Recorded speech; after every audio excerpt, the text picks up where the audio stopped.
'Tis the season of resolutions. Do you want to know how to make a goal that you can actually stick with? If so, listen up. Welcome back to Savvy Psychologist. I'm your host, Dr. Monica Johnson. Every week on this show, I'll help you face life's challenges with evidence-based approaches, a sympathetic ear, and zero judgment. If you listened to my panel episode last week, then you're aware of my general thoughts on New Year's resolutions.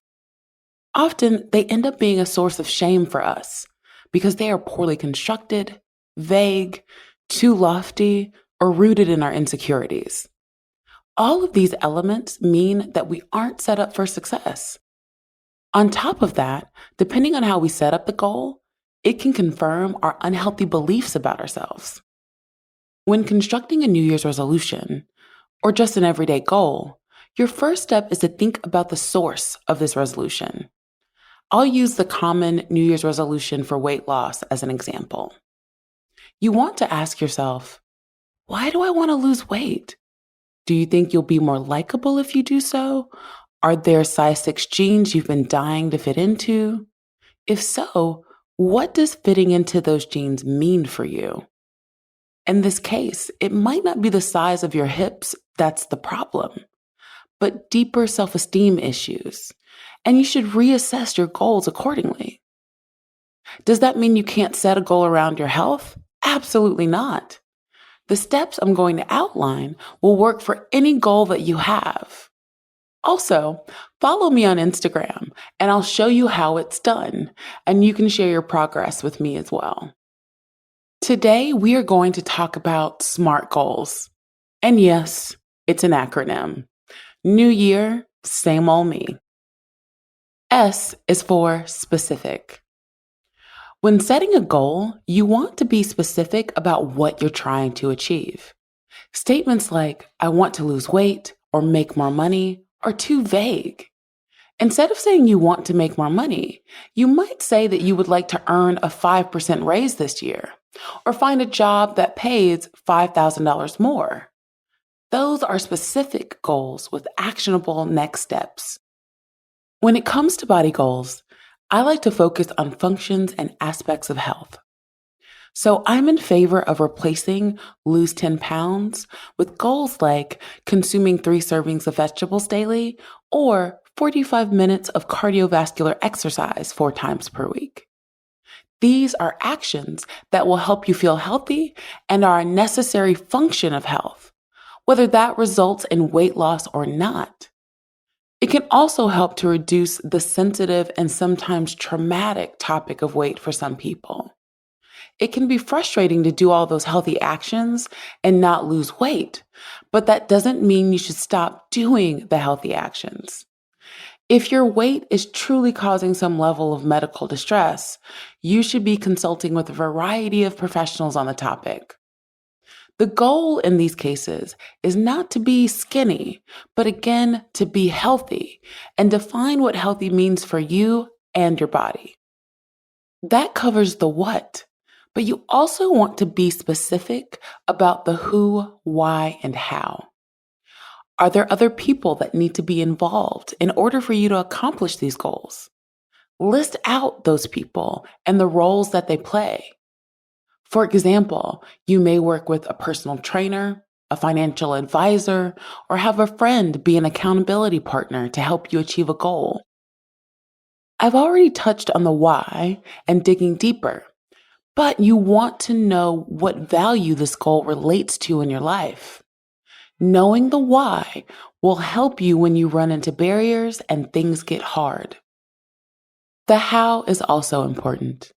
A mistake that we make when setting resolutions is that we are too optimistic. There is that wishful thinking part of our brain that believes we will magically go from being an impulsive spender to following a super rigid budget. Even if you're able to do that initially, it's easy to burn out fast. In the pre-COVID times, when we all went to the gym without fear, my friend/workout partner at the time would loathe the gym in January because it was super packed, but we always knew by March it would be back to normal crowds. Take your goal seriously. Think about what's tripped you up in the past and come up with contingency plans to help you overcome them. For instance, one of my health goals is to reduce sugar intake. I always tell my patients that the first step in goal setting is to stop lying to yourself, and the second step is to figure out how to trick yourself. I have a sweet tooth like no other. One of the things I do, or rather don't do, is keep large quantities of sweets in my home. And I look for healthier alternatives when I can. For example, eating fruit or sorbet. Be specific with your goal and be honest with yourself. M is for measurable. If you can't measure a goal, how do you know when you've achieved it?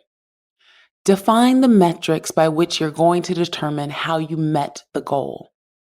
Is it holding a plank for 2 minutes, increasing work productivity by 10%, or spending 1 extra hour per week on gratitude journaling?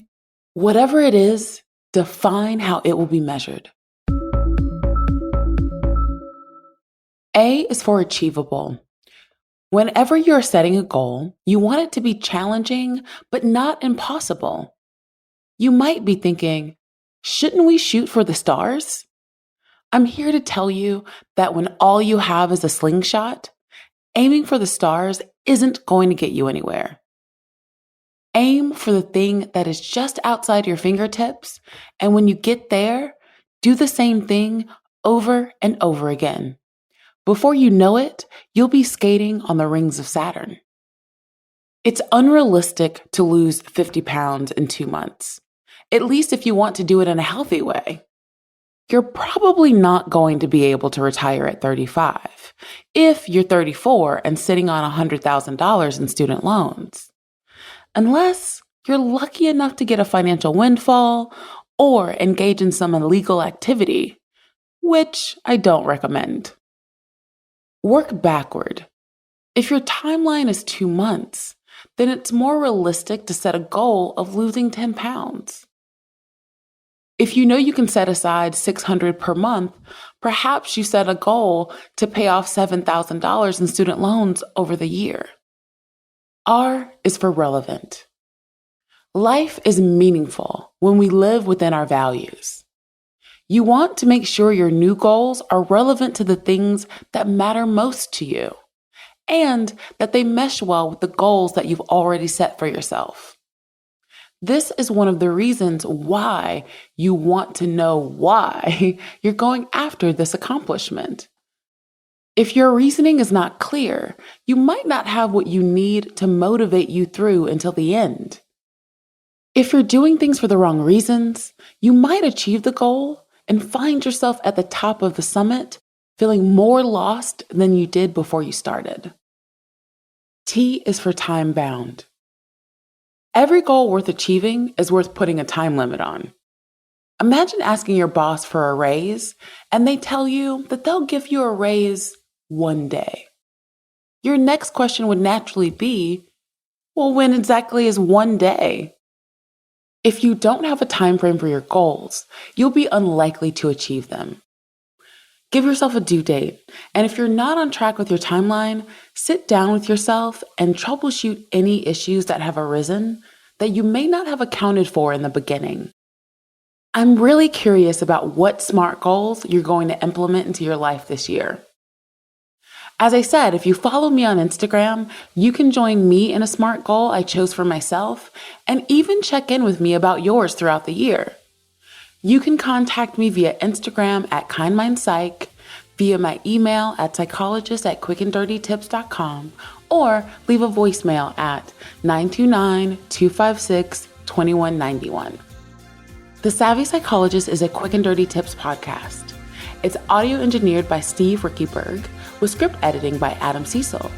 Our operations and editorial manager is Michelle Margulis. Our assistant manager is Emily Miller, and our marketing and publicity assistant is Davina Tomlin. Follow Savvy Psychologist on Apple Podcasts, Spotify, or wherever you listen to podcasts. That's all for this episode of Savvy Psychologist. Thanks for listening. I'll see you next week.